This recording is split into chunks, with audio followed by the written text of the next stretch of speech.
Question देखिए, question number 17 कह रहा है जमीन पर स्थित किसी बिंदु से 20 मीटर ऊंचे भवन पर खड़ा एक झंडे की जड़ और शीर्ष के उन्नयन कोण 45 डिग्री और 60 डिग्री है, तो झंडे की ऊंचाई ज्ञात कीजिए। चलिए इसको बनाते हैं, बहुत ही सिंपल सा क्वेश्चन है। यहाँ पे मैं एक भवन ले लेता हूँ, ठीक है, यहाँ पे एक भवन ले लेते हैं। पहले यह भवन हो जाएगा, थोड़ा सा इसको मोटा कर देते हैं लाइन को, और इसके ऊपर एक झंडा लगा देते हैं। चलिए ये झंडा हो जाएगा। चाहो तो झंडे का कलर ही बदल दो, सबसे बढ़िया। चलिए अब देखिए इसके बाद क्या कह रहा है कि 20 मीटर ऊंचा भवन है। यह भवन की ऊंचाई कितनी है? 20 मीटर है, और इसके ऊपर ये झंडा खड़ा है। तो झंडे के जड़ का उन्नयन कोण 45 डिग्री और शीर्ष का उन्नयन कोण 60 डिग्री हो जाता है। ये 45 डिग्री बन रहा है और यह वाला 60 डिग्री बन रहा है। तो झंडे की ऊंचाई निकालनी है ना, झंडे के जड़ और शीर्ष का उन्नयन कोण। तो यह आपका 45 डिग्री का हो रहा है और यह टोटल जो है आपका 60 डिग्री का हो जा रहा है। इसका नाम देते हैं ए बी सी डी, ये 90 होगा। चलिए हम मान लेते हैं, माना झंडे की ऊंचाई बराबर में x। झंडे की ऊंचाई क्या मान लेते हैं? x। अच्छा लिखेंगे भवन से जमीन पर स्थित बिंदु, कौन सा बिंदु? ए की बात हो रही है। बिंदु ए की दूरी हम लोग मान लेते हैं y, यह y मान लेते हैं। अब चलते हैं यहाँ पे tan थीटा के लिए। tan थीटा बराबर क्या होता है? लंब बटा में आधार। चलिए कौन सा त्रिभुज लेंगे? त्रिभुज ए बी सी लेते हैं पहले।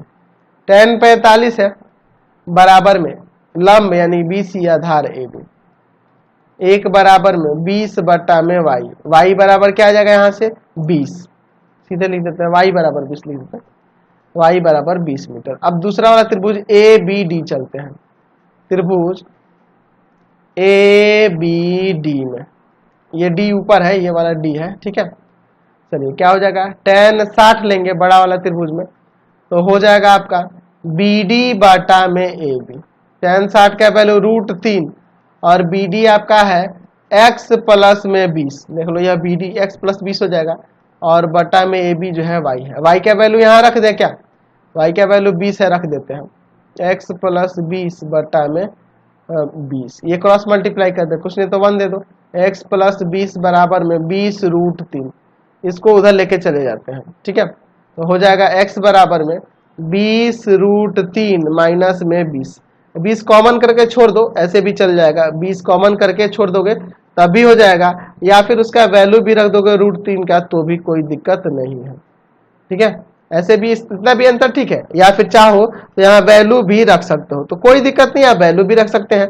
यहाँ पे हम लोग रख देते हैं x बराबर में 20 ब्रैकेट में 1.732 और माइनस में 1, यहाँ घटा देते हैं और फिर गुना कर देते हैं। तो 1.732 में से घटा लेंगे 1 तो आ जाएगा 0.732। 0.732 से गुना कर लेंगे हम लोग 20 को, तो 20 को गुना करेंगे तो आपका आ जाएगा यहाँ से 14.64 मीटर।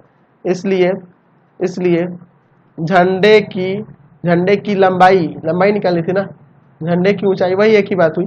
झंडे की ऊंचाई बराबर में 14.64 मीटर, ये आपका आंसर हो जाएगा। समझ गया? कोई दिक्कत नहीं है। चलते हैं अब अगले क्वेश्चन पे। Question number